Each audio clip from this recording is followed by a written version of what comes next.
Assalamualaikum warahmatullahi wabarakatuh. Kembali lagi di pembelajaran fisika kelas 10. Hari ini kita akan bahas tentang hubungan usaha dan energi, kemudian daya. Oke, kita bahas dulu yang pertama hubungan usaha dan energi kinetik.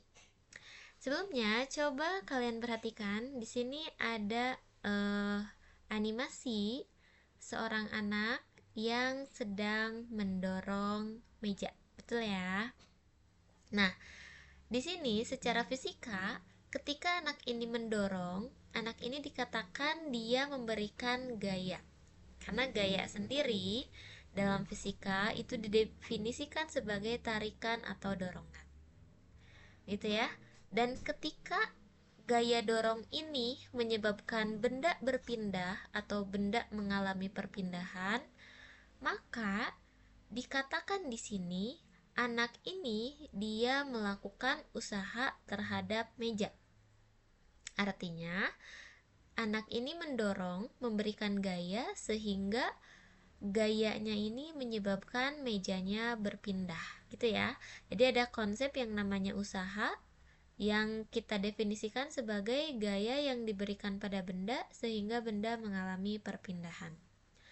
Nah, lalu apa hubungannya usaha dan energi kinetik nih? Oke, kalau kita lihat dari awal, meja ini awalnya diam. Secara energinya, berarti kan dia tidak punya energi. Tidak punya energi kinetik ya, karena diam.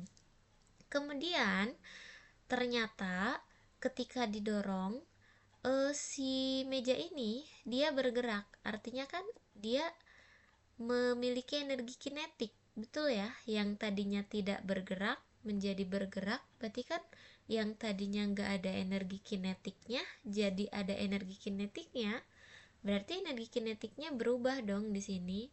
Nah, sehingga bisa kita simpulkan bahwa usaha ini ternyata bisa menyebabkan energi kinetik benda berubah. Itu. Jadi kan tadi anak ini dia melakukan usaha karena dia mendorong dan kemudian bendanya mengalami perpindahan. Dan ternyata usahanya ini dapat menyebabkan energi kinetik benda berubah. Gitu. Lalu kalau kita tulis dalam bahasa matematis, usaha ini menyebabkan perubahan energi kinetik. Usaha dilambangkan atau disimbolkan dengan W, kemudian perubahan energi kinetik disimbolkan dengan delta EK, dan perubahan ini kan menunjukkan dua kondisi, betul ya? Artinya ada kondisi 2 dan kondisi 1. Maka bisa dikatakan usaha ini adalah selisih dari energi kinetik kondisi 2 dikurangi kondisi 1 gitu. Dan energi kinetik sendiri sudah pernah kita bahas, itu adalah setengah dikali massa kali kecepatan kuadrat. Nah, ini ada 2 di bawah, artinya ini kondisi kedua. Kemudian dikurangi setengah massa kali kecepatan kuadrat. Nah, ini 1, artinya ini kondisi 1. Itu ya. Nah, karena setengah massanya ini sama, ini bisa kita sederhanakan bentuknya menjadi setengah massa kali kecepatan 2 kuadrat dikurangi kecepatan 1 kuadrat. Gitu. Nih, untuk keterangannya, W itu simbol dari usaha, delta EK simbol dari perubahan energi kinetik, V2 kecepatan pada kondisi 2, V1 kecepatan pada kondisi 1, dan M itu massa benda. Ini contoh, misal ada sebuah mobil dengan massa 1000 kg yang melaju dengan kecepatan 72 km per jam. Kemudian dia direm sehingga kecepatannya jadi 36 km per jam. Yang ditanya di sini adalah usaha yang dilakukan oleh rem. Nah, ketika kita menemukan kasus soal fisika, langkah pertama itu kita berusaha membayangkan kondisinya supaya kebayang gitu. Ini kan ada mobil, asalnya kecepatannya sekian, dia direm berarti jadi melambat ya. Oke, berarti kebayang ya kondisinya kayak gimana. Setelah kebayang, baru kita analisis. Diketahui masanya 1000 kilo, kecepatan 1, ini kecepatan berarti kecepatan kondisi 1 72 km per jam. Kemudian kecepatan kondisi 2 ini 36 km per jam. Yang ditanya di sini usaha. Nah, ini usaha kita hubungkan dengan apa? Ternyata ini kita hubungkan dengan energi kinetik. Kenapa? Karena berbicara tentang kecepatan. Jadi kan energi kinetik tuh berbicara gerak ya, artinya dia berhubungan dengan kecepatan. Dan ketika usaha dihubungkan dengan kecepatan, artinya ini usaha dihubungkan dengan energi kinetik gitu. Nah, untuk menjawabnya kita gunakan persamaan hubungan usaha dan energi kinetik yang sudah dibahas sebelumnya. Oke, di sini Ibu tulis kembali ya, diketahui, ditanya, dan jawabnya. Untuk menjawabnya, kita harus perhatikan dulu satuan di sini. Untuk massa, satuannya kilogram sudah benar. Nah, untuk kecepatan ini kita rubah dulu, konversikan dulu ke dalam bentuk meter per sekon. Caranya gimana? Pertama, kita tulis angkanya di sini, misalkan 72 km per jam berapa meter per sekon. 72 kita tulis. Kemudian di sini ada kilometer.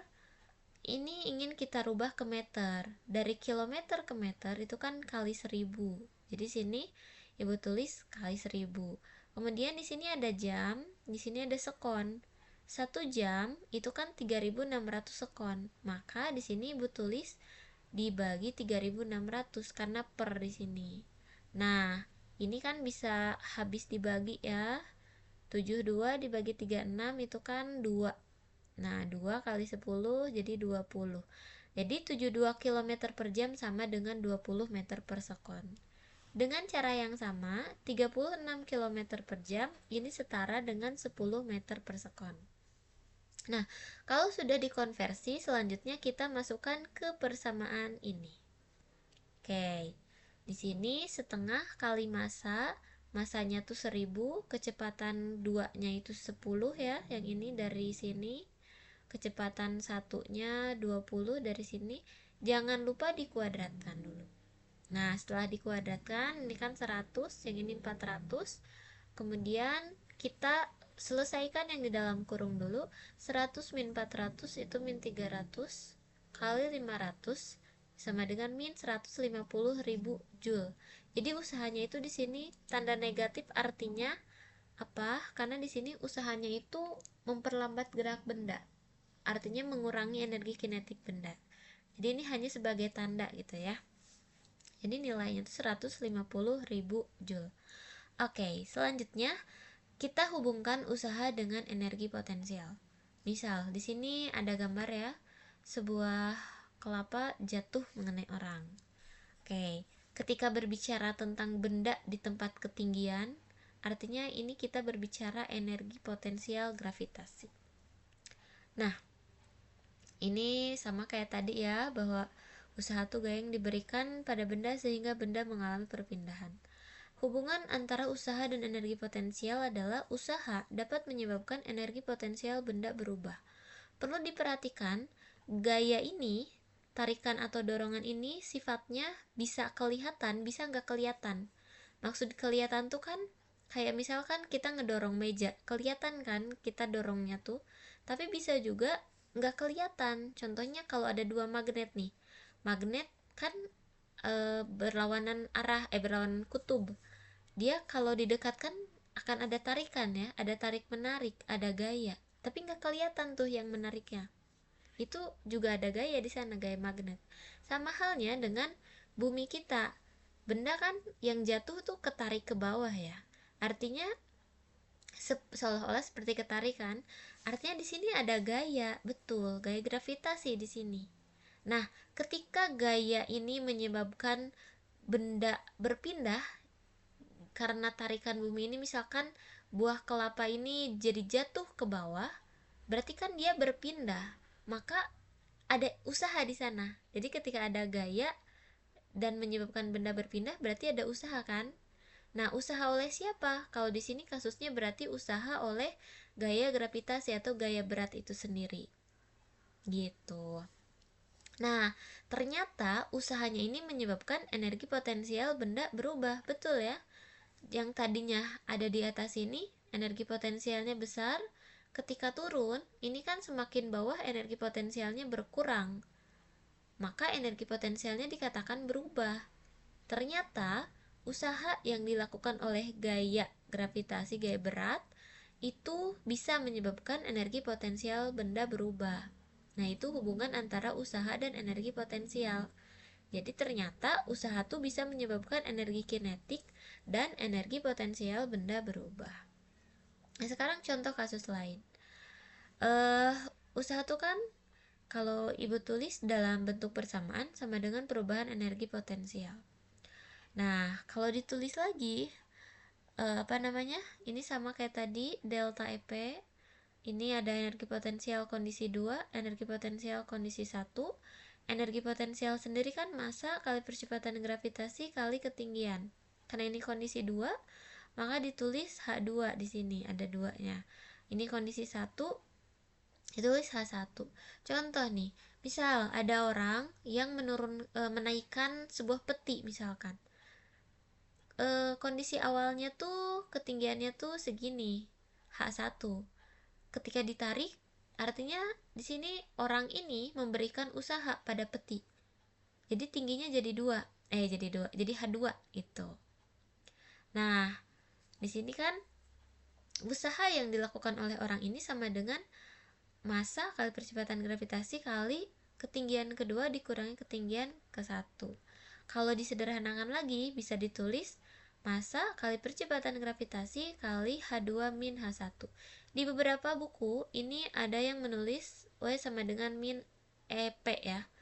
Itu sebenarnya sama saja nanti dengan yang ini, itu hanya untuk menentukan arahnya ya, yang disepakatinya kayak gitu. Ini keterangannya. Kemudian ada contoh soal, misal ada sebuah benda masanya 5 kg berada 10 meter di atas permukaan bumi. Percepatan gravitasinya 10 meter per sekon kuadrat. Yang ditanya besar usaha untuk memindahkan benda tersebut ke atas ketinggian 15 meter. Nah, pertama, ketika ada soal, kita bayangkan kasusnya. Ada benda nih di ketinggian 10 meter.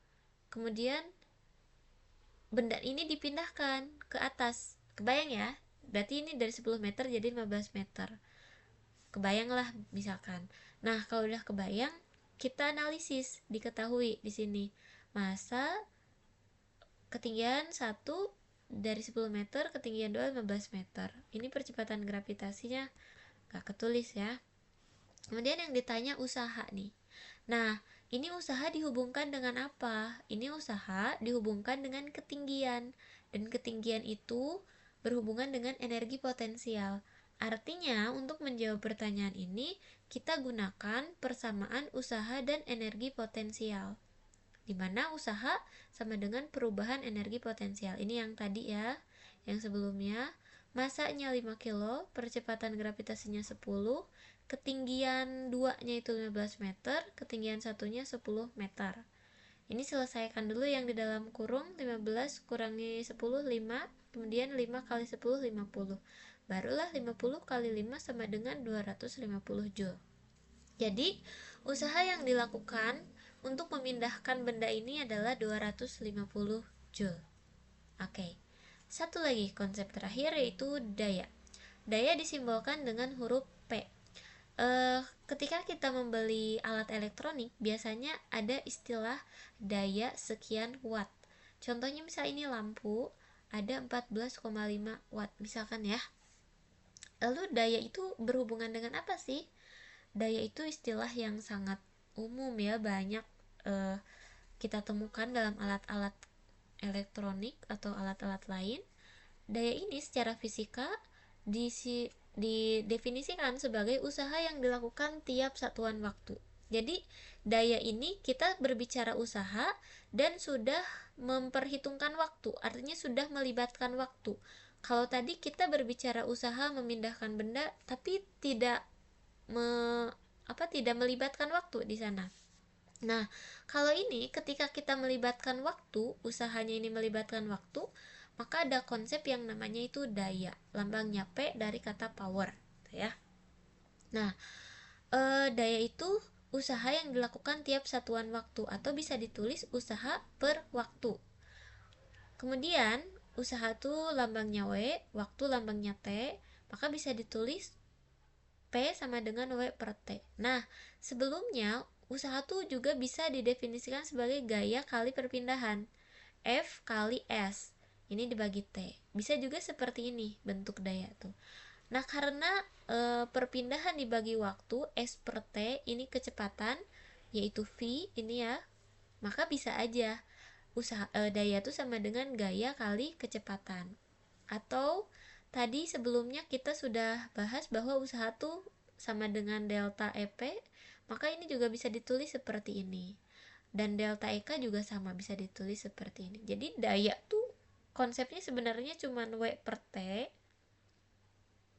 tapi ketika dihubungkan dengan besaran yang lain itu ternyata jadi banyak ya, seperti banyak rumusnya. Intinya cuman ini usaha per waktu. Oke, ini keterangannya, daya satuannya watt ya.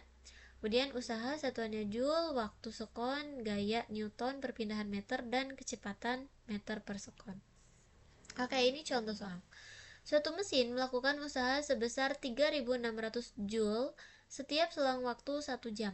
Mesin tersebut memiliki daya sebesar, oke, jadi ini ada sebuah mesin, usaha yang dilakukannya tuh 3.600 joule tiap 1 jam. Nah, yang ditanya tuh dayanya itu sebenarnya berapa? Diketahui usaha W 3.600 joule, waktunya 1 jam. Ini kita rubah dulu ke sekon, jadi 3.600. Yang ditanya daya atau P. Ini karena diketahuinya W dan T, berarti kita gunakan ini. Usaha per waktu, usahanya 3.600 joule, waktunya 3.600 sekon. Ini kan jadi 1 watt ya.